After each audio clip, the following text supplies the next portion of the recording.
ओम श्री सिद्धभैरवाय नमः.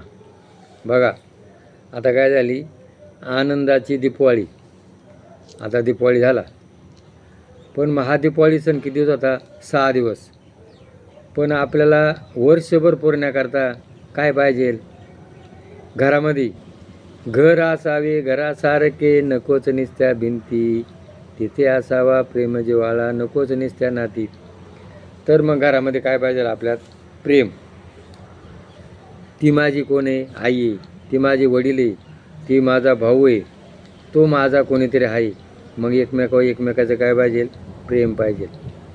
जर एकमेकाचं प्रेम असलं, जर तो जेवला नाही मग मी जेवणार नाही, तो आजारी मग मी पटक्यात त्याचा दवाखान्यात उपचार करील.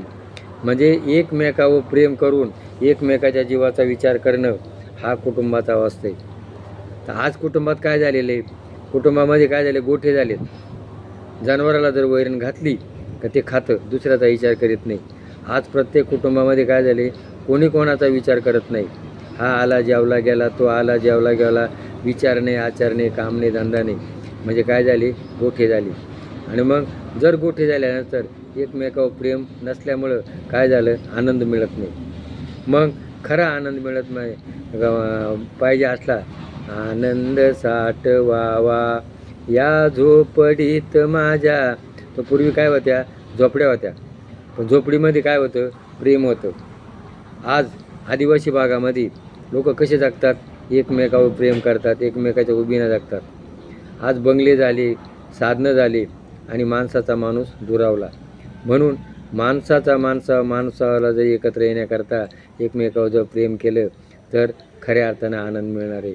म्हणून या दिवाळीचा आदर्श घेऊन आणि आपण पुढचं जीवन जगण्याकरता आपण एकमेकावर प्रेम केलं पाहिजे, एकमेकाला सांभाळलं पाहिजे. जगा आणि जगू द्या ही संस्कृती, माझंच भरलं पाहिजे ही विकृती, आणि मी जगल आणि त्याला जगून देईल ही संस्कृती. तर म्हणून आपल्याला आपल्या पूर्वजांनी जी संस्कृती उभी केली ती संस्कृती आपल्याला जपायची. एकमेकावर प्रेम द्यायचे. प्रेम द्या, प्रेम घ्या. या जगात आपण आलो आहे, आपण काही संघ आणलं नाही, संघ काही नेणार नाही.